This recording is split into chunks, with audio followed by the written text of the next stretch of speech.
Your gifts are our gifts. I've changed our first reading this morning because I changed my entire sermon last night in the middle of the night. Hang on.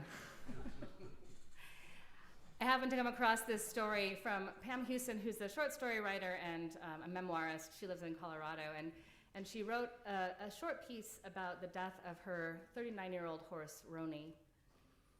And it was published in Outside Magazine in the March-April 2023 issue, so a year ago. You might be wondering why that was at close hand, but I'll get to that.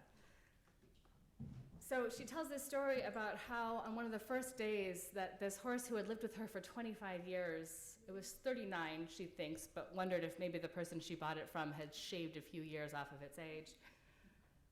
One of his first really bad days, she went to the bank, and the bank teller asked how she was doing. And she unburdened with the bank teller about how 39-year-old Roni was suffering, and it was making her suffer. Roni had been her rock and her sheltering tree for 25 years, and her guide horse who tried to show her how relationships could be. And when she shared this with this virtually unknown to her bank teller, the bank teller told her that her rancher husband, who was absolutely unknown to Houston and a busy rancher to boot, would be there in a heartbeat in a not made for highway driving track hoe to assist in digging a burial hole for Roni when the time came. Never mind that they lived 20 miles away off the grid. And on the morning of Roni's death, Debbie's husband, Billy Joe Dilley, had a dozen things to do in the morning. But he arrived at the ranch before the first vulture or even fly made its appearance. She says, I don't know Debbie very well, and Billy Joe hardly at all, but as much as anything else, this is a story about them and about the way people in my town care for each other. When I tried to pay Billy Joe for his time or even for his gas, he shook his head and said, an old cowboy doesn't take money to bury an old horse. He buried Roni respectfully and efficiently, the cowboy way, with his tail to the wind. Here ends our first reading. So I already referenced the fact that things shifted for me in the night. So today is a day that I am grateful for ambiguous sermon titles and vague blurbs.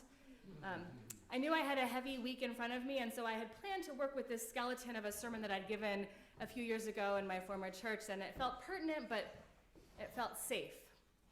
And then I realized that I didn't feel safe.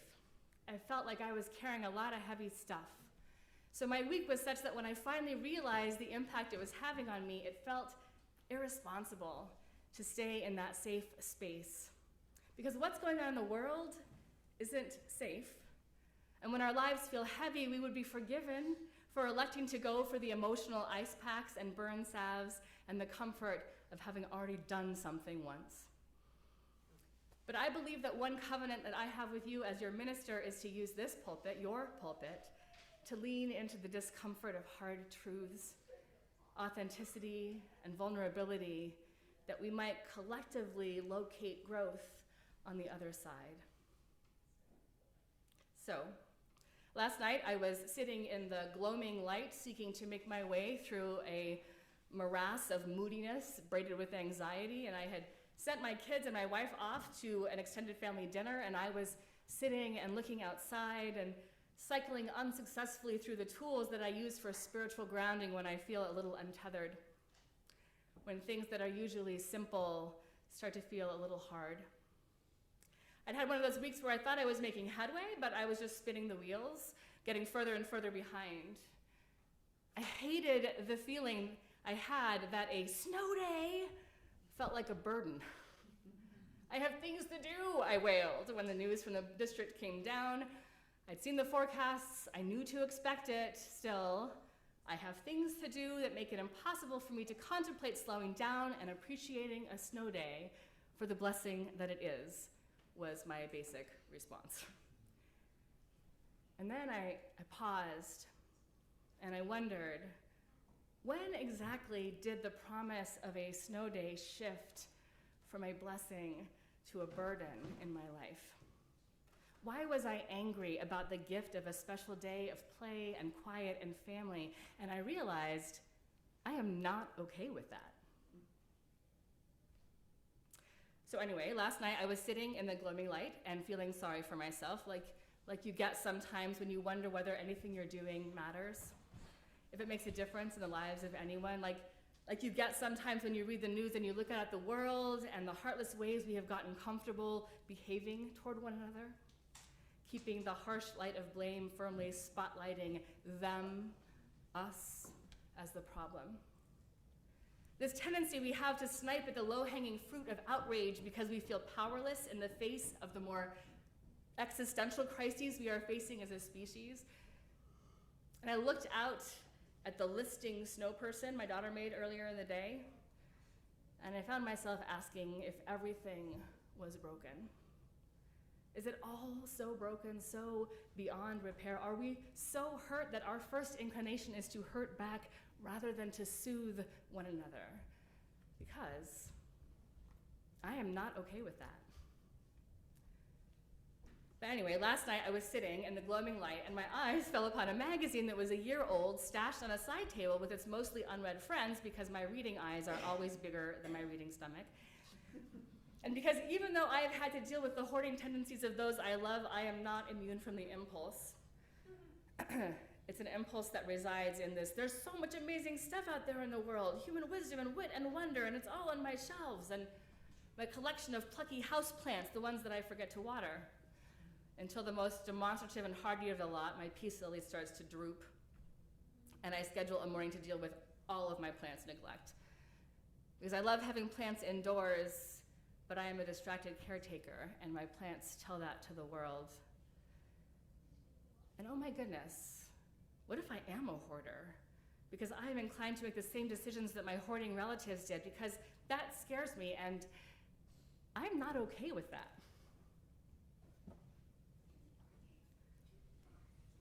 Anyway, there I was, in the gloaming light, reaching for this year-old magazine because the spine referenced a topic that seemed interesting, and I felt lost. So I hypothesized, perhaps I need to let myself sink into somebody else's stories, to interrogate these writers of what I think of as public theology now, the scientists and the poets and the novelists who are asking us questions about how we make meaning in our lives. How are we letting in the pain of allowing ourselves to fall in love with the broken world? How are you protecting yourself from the chaos and the anxiety and the existential crises and locating moments of transcendent beauty and connection? Teach me, I said. So picture, if you will, I'm sitting there in the gloaming light and I pick up this year-old magazine because I was interested in a story that I discovered hadn't aged well about a fast marathon runner, and instead I landed upon a story by Pam Houston, who was one of my college creative writing crushes. Her collection of short stories, Cowboys Are My Weakness, defied publishing odds because everybody knows that nobody reads collections of short stories, and everybody read that at the time. So I read this story about Pam Houston and Roni and community and what it looked like to be connected in such a simple way by just saying to a bank teller, this is what's going on for me. And later on in the year, somebody driving 20 miles with a track hoe to help give a horse the right end. It was about more than that. It was about the nature of community, which, as many of you know, has been my animating interest for the past several years, so much so that I went away on retreat a few weeks ago so that I could satisfy the homework that my clergy coach gave me of getting down on paper my big dream, trademark, for my life or my ministry or my community. I wanted to get away so that I could drill down into my animating focus, the one that soaks up all my spiritual yeses and rejuvenates my work and faith and belief in the awe and wonder of getting to be alive right now.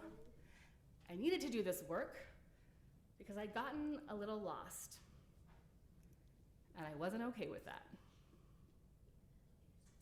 And what I realized in my time away is that my vision for community is the kind where we show up with our expertise because we know it's sometimes hard to be alive. And showing up for one another is the simplest expression that we have within us that shows us how to be beautifully human.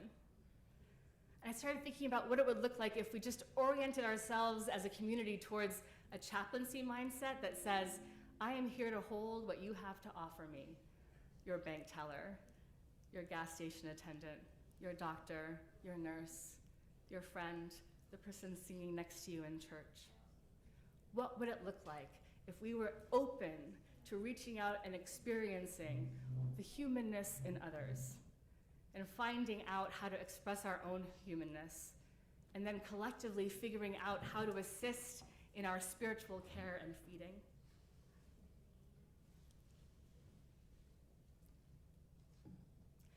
But when I think about that, I'm forced to explore my insecurities and how I sometimes try to mask them with good intentions rather than just honestly owning my truth. And so here is one as it relates to ministry. I don't know if I will ever come to enjoy or feel competent at cold calling you beautiful people to schedule time to chit-chat. No matter how many times it has been conveyed to me that that is something that you would love for me to do. I hate it. I get anxious. The thing is, if you call me, I will gleefully pick up the phone and eagerly talk to you about whatever it is that's happening with you in your life and what's going on with your spirit and your own efforts at cultivating zest and awe and wonder at being alive.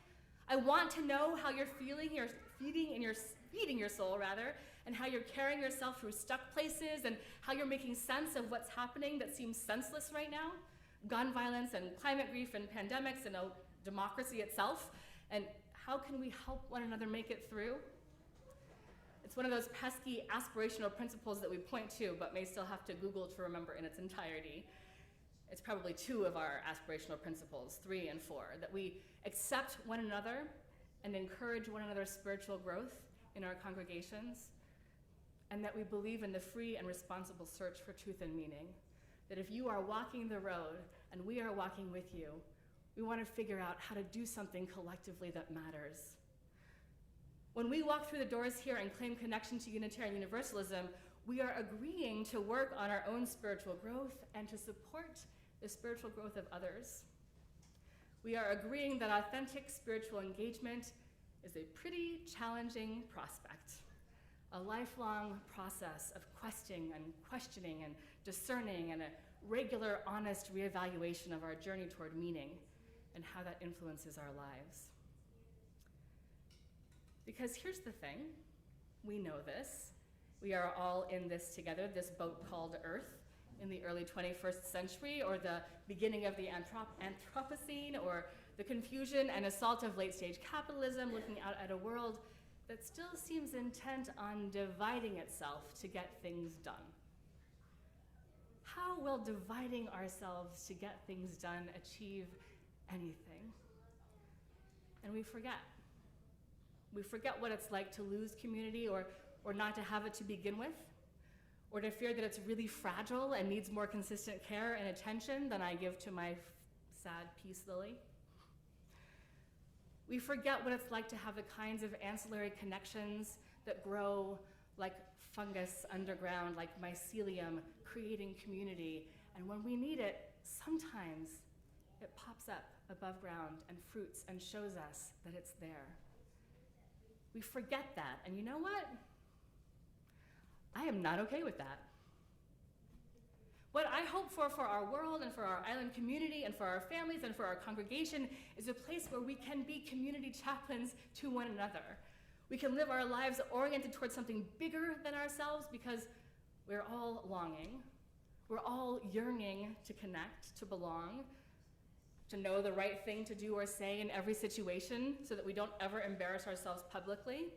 Oh, wait, actually, that last one is actually a barrier to what I'm talking about, to authentic, human, soul-saving spiritual connection, and I am not okay with that.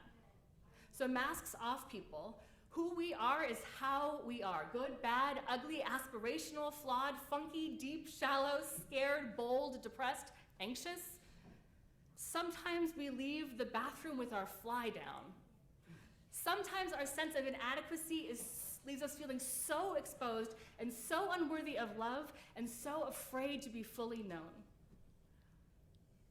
But we are sublime and we mess up over and over and over again, and the strength of our community is directly connected to how willing we are to be those people publicly together. So,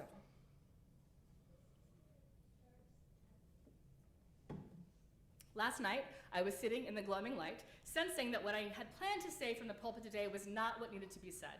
I grabbed my ideas notebook and I turned to a fresh page and titled it Sermons That Need a Home. And I started jotting down notes about how we might relearn some of the community building skills that seem to have fallen away in recent times. Things like staying in dialogue even when you're angry, or showing up even when you don't know how, or showing up in public as our perfectly imperfect selves, that we might invite the bank tellers and gas station attendants and doctors and humans with whom we interact to show up as their perfectly imperfect selves, so that we might start remembering what it looks like to care for one another in meaningful ways, that we might start thinking of ourselves as chaplains to the community, ready to receive the fears and anxieties of the people around us and to show up for them imperfect, yes, always, but that's immaterial. What matters is figuring out how to be present. So when a minister ponders throwing out her prepared sermon on a Saturday night, when it's already been a hard and intense week, and when she's feeling a little inadequate, tired, impatient, and touchy, I think you would agree that it is wise to second guess that impulse. So I wanted to reach out to my minister friends to find out if this inclination was a fever dream or a good idea, but funny thing, most of my minister friends are strangely busy on Saturday nights. Perhaps because they're also pondering throwing out their finished sermons, or perhaps they're just trying to finish their sermon. Also, in the case of a rare few, because they're highly enlightened and take Saturday as a Sabbath during which they and their perfect families prepare a meal together without raising their voices, and then they eat those meals while sitting crisscross applesauce but floating 3 feet in the air. Which meant that I found myself calling a dear friend from childhood out of the blue when we hadn't spoken in ages. And miracle of miracles, she answered the phone. Because that's something we know how to do, right? And we talked about community and its challenges and when and how community relations and connections started to feel fragile and tenuous. And she quoted Rilke at me because she's enlightened like that. And it was this line from this poem, the fourth of his sonnets to Orpheus. She quoted the Robert Bly translation, "Do not be afraid to suffer. Give the heaviness back to the weight of the earth. Mountains are heavy, seas are heavy." Joanna Macy translated the last of those lines as, "The trees you planted in childhood have grown too heavy. You cannot bring them along. Give yourselves to the air, to what you cannot hold." And I was very, very, very much okay with that. Because the point is that last night, as I was sitting in the gloaming light, pondering what each and one of us needs in order to feel understood, in order to feel connected, in order to feel that we matter, that we are capable of amazing things, that our flaws don't exempt us from powerful and meaningful engagement with the world and all its wonders, I wanted to call everyone up. That's not quite accurate. I wanted everyone here to call me up and tell me what it is that you need to feel understood. Perhaps you need a virtual stranger to understand how important it is that you honor your love for an old horse by helping bury it after its death. Or maybe you need someone who will quote Rilke poetry to you when you call from the past like a time machine. Or someone who will catch the tears you have been shedding about all you fear is broken. Someone who will take you out for coffee or bake you bread or send you a picture of a flower or just sit in comfortable silence with you on the porch listening to the bees buzz. Someone who will forgive you your lapses in time, in judgment, in patience, in humility and grace. Someone who will admit when they're wrong. Someone who will accept your apologies even if they arrive late or incomplete or still stained with the pain of misunderstanding. Someone who will help you laugh, who loves fart jokes or trashy TV. Someone who wants to talk about the big stuff, the existential questions that you wrestle with as a human on this planet, or someone who wants to talk about the shallow stuff, or the weather, the beaches, where's the best place to get a burger around here? Someone willing to hold you when it's all just a little too much? Can you let yourself believe that right now, in here, out there, are people yearning for the exact same things that you yearn for? That they're also looking for connection and meaning, that when we let ourselves find one another, the strange networks of community and engagement can start to knit themselves together again. That's the question I was asking myself as I sat staring out my window into the long past gloaming darkness. And you know what? I am okay with that. I wonder if we've made authentic connection more mysterious than it actually is. It may just be talking to the bank teller or the postal clerk and be grateful that they know your name. I'm a little embarrassed when the pharmacist knows my name, but the postal clerk. It starts by angling ourselves a smidge more outwards, exposing a fraction more of our tender wounds, releasing the myth of perfection and the masks that we wear that suggest we have it all together. It starts when we turn away from Instagram filters and highly curated social media that promotes the illusion of flawlessness, as though teenagers never have acne. No wrinkles, no acne, no cavities. It starts when we let ourselves be honest, when we say what hurts, when we find the courage to pick up the phone. And it ripples out when we show up and listen and stay curious and agree to hold one another's stories. So anyway, the point is that last night I was sitting in the quiet night, having entered the powerful creative flow state in my writing, and then my family came home. And I just wanted to get these thoughts down, these ideas flying through my pen. Maybe they're brilliant, maybe they're bunk, I don't know. And my older daughter walked past me a few times, trying in a very obvious way not to bother me, but her orbiting said something different. And so I disconnected, and I asked her what she needed, and I was a trifle irritated because the words were flying furiously by then, and I was afraid whatever clarity I had built around my ideas would dissipate like a snuffed-out candle. And she went to the bookshelf for the book we have been reading together in the evenings, and I said, no, hon, not tonight. It's late, I'm feeling really creative, and I just want to fall back in. And she wandered away, but not very far, and of course by then it was gone. The thing is, last night I was sitting in the quiet night reveling in the power of creativity, and then my family came home, and I felt how hard it is to get back to that creative generative space after being interrupted. And then I remembered that it's harder, impossible even, to ever get back time with an 8-year-old who wants to curl up and read a book with you. Get your book, I told her, pulling her next to me on the chair and closing my journal. Let's connect. And in case the point isn't quite clear yet, yes, I am absolutely okay with that. And I hope you are too. May we make it so. Amen.